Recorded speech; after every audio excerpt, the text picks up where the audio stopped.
July 31st, 1944, early afternoon. Lieutenant Dickie is leaning out of his armored car hatch and seeing trees. Only trees.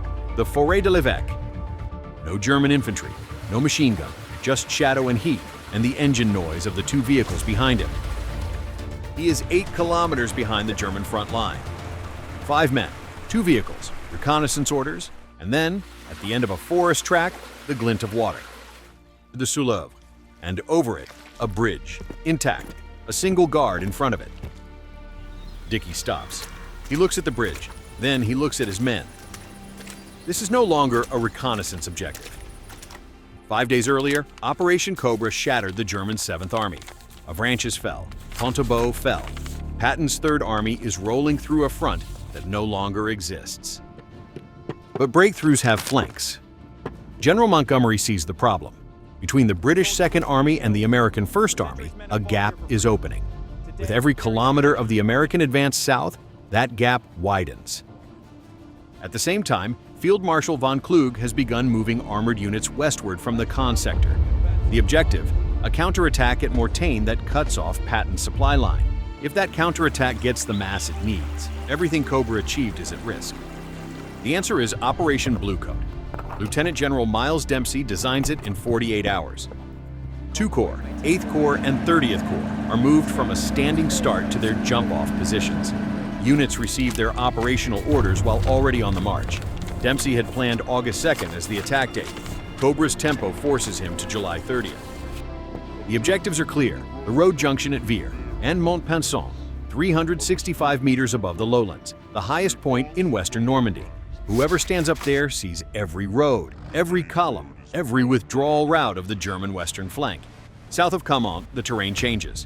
The Suisse Normande is not bocage. It is worse. Steep hills, narrow sunken lanes, deep-cut valleys, forests no aerial photograph penetrates. A tank does not need to be fought here. It just needs to move. The 326th Infantry Division holds the German positions. It replaced the 2nd Panzer Division, which Kluge moved west. The 326th is not an elite formation, but it knows the ground, has laid minefields, and sits behind embankments that appear on no British map. July 30th, summer heat, clear skies. The men of the 15th Scottish Division attack in their shirt sleeves. The air preparation largely fails. Dense ground fog over Normandy. More than half of the 700-plus RAF bombers turn back without dropping. The US AAF bombs blind through cloud. Damage to German positions is light.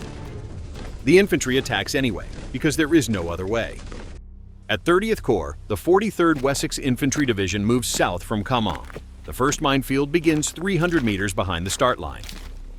A sapper of the 553rd Field Company moves forward with his mine detector. The device hums. He kneels, sets it down, scrapes with his fingers. Anti-tank mine. He marks it, stands, takes 2 steps. The device hums again. The men behind him wait. They know how this works. Wait until the path is clear. The field smells of dust and diesel. 30 meters to the left, a soldier catches a tripwire. The S-mine jumps. It detonates at hip height.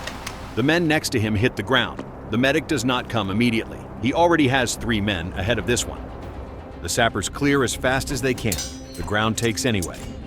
By the end of the first day, 900 meters of ground gained. In an entire day of fighting, the men lie in foxholes, they dug themselves, and listen to the wounded in front of them in the dark. At 8th Corps, it runs differently. The 15th Scottish advances. When the 326th Infantry stops the push, the commanders of the 6th Guards Tank Brigade and 15th Scottish do something that violates British doctrine. Infantry rides on the tanks and drives through. Both sides had agreed to this before the battle if the situation required it. It requires it. By evening, the attackers gain 8 kilometers in the center. 8 kilometers, 900 meters, the same date, the same army. On July 31st, Saint-Martin-de-Bezasses falls to the 11th Armored Division. The road junction, whoever holds it controls the only paved routes through the Suisse Normande. General Paul Hauser orders the 21st Panzer Division under Major General Edgar Feuchtinger to launch a counterattack, the only immediately available armored reserve in this sector. Feuchtinger moves. He arrives too late. Because while the 21st Panzer Division is searching for the roads to Saint-Martin, two armored cars of the 2nd Household Cavalry Regiment report something their commander considers impossible. The bridge sits on the boundary between the 326th Infantry Division and the 3rd Parachute Division. Neither has claimed it as their own responsibility. One guard, one bridge, 8 kilometers behind the front. Dickie radios back. Colonel Abel Smith, commanding the 2nd Household Cavalry Regiment, does not believe the report. He has the position confirmed. Then he reports immediately to Major General Pip Roberts, commanding the 11th Armored Division. Roberts is 33 years old, the youngest divisional commander in the British Army. He reads the message. He looks at the map. The bridge lies beyond the American sector boundary. Technically not his mission, not his jurisdiction. He reaches for the radio. The 29th Armored Brigade rolls to the bridge at full speed. Infantry rides on the tanks. The Cromwell tanks of the 2nd Northern Yeomanry cross the Souleuvre, secure the far bank, swing their turrets east. A captured officer of the 21st Panzer Division is carrying that day's codebook. The German radio signals of that afternoon are readable. Feuchtinger's counterattack attempts fail. That night, Lieutenant General Straube, commanding the 74th Corps, visits Feuchtinger's battle headquarters in person and orders the morning counterattack. Feuchtinger argues why an attack is pointless. It is midnight. From this day, the bridge is called Dickie's Bridge. August 1st. The 11th Armored Division crosses the Souleuvre and drives through. The men call it the Charge of the Bull. The division's emblem is a black bull. Le Béni-Bocage falls. The Guards Armored Division follows. By August 2nd, the British spearhead stands 8 kilometers north of Vire. Then the advance stops, not because of German resistance. Vire sits on the American side of the Army boundary. Which corps is allowed to use which road? The answer does not come fast enough. The momentum of the past 48 hours dies on a line drawn on a map by no enemy. The advance of 8th Corps is redirected southeast. While 8th Corps drives forward, 30th Corps does not keep pace. The 7th Armored Division, the Desert Rats, veterans of North Africa, does not deliver in Normandy what their name promises. Some infantry companies count 8 to 50 men on August 3rd against an establishment strength of over 400. Bocage charges daily. Dempsey has seen enough. On August 2nd, he relieves Lieutenant General Gerard Bucknall as 30th Corps commander. On August 3rd, Major General George Erskine, commanding the 7th Armored Division, follows. Lieutenant General Brian Horrocks, veteran of the North African Campaign, takes command of 30th Corps on August 4th. 2 commanders relieved. The attack continues. Mont Pinçon, 365 meters, a broad plateau above the lowland. From up there you can see every road, every column, every withdrawal route southeast. The Germans know this. The Waffen-SS holds the slopes. The 43rd Wessex Infantry Division and tanks of the 13th/18th Royal Hussars approach from the northwest. There are no straight routes up the hill. The tanks feel their way along farm tracks that appear on no British map. Where the path narrows, the infantry dismounts and goes on foot. Every bend could be an anti-tank position. August 5th, August 6th, meter by meter up the slope, British artillery fires a barrage in front of their own units. German artillery falls into the same hillsides. The men of the 43rd Wessex dig in, push forward, dig in again. The night of August 6th going into the 7th, the plateau lies in darkness. Elements of the 43rd Wessex and the 1st 7th Queen's Regiment have worked their way up to the crest along an old farm track, past German positions they could not see in the dark. They lie flat. They hear nothing but the wind. A Vickers gunner of the Northumberland Fusiliers Regiment is lying behind his weapon. The gun weighs nearly 40 kilograms, and he carried it up half the hillside. His loader lies to his right, the belt feed in his hands. They wait. Then the counterattack comes out of the trees. SS soldiers, screams from the darkness. British eyewitness accounts describe men without shirts breaking from the forest.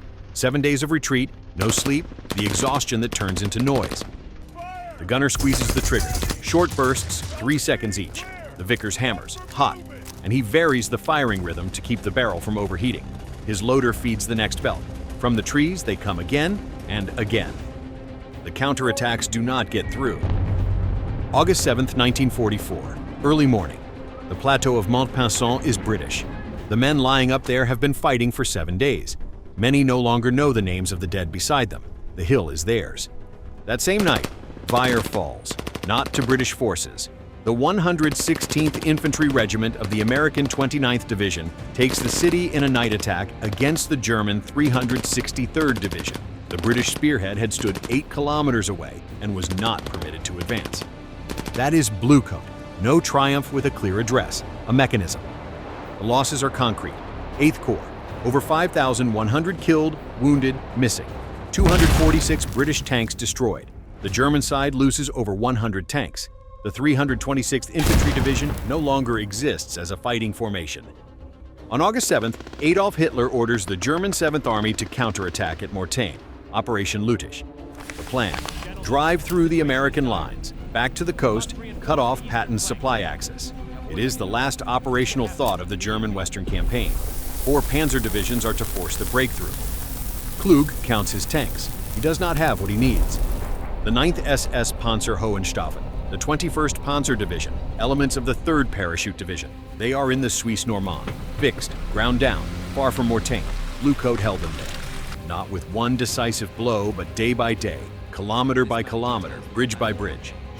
Lüttich fails by August 12th. The 7th Army has no operational reserve left after that. 5 men with 2 vehicles took a bridge. 1 division fought 7 days for a hill. 2 corps ground down an army that was supposed to turn the war somewhere else. This is not a victory you can hold in your hands. It is one you only understand when you look at the map of August 13th and see what is closing east of Falaise. It is a pocket. Why Hitler ordered a counterattack that turned a defeat into an annihilation. Next, Operation Lüttich, the Mortain anomaly.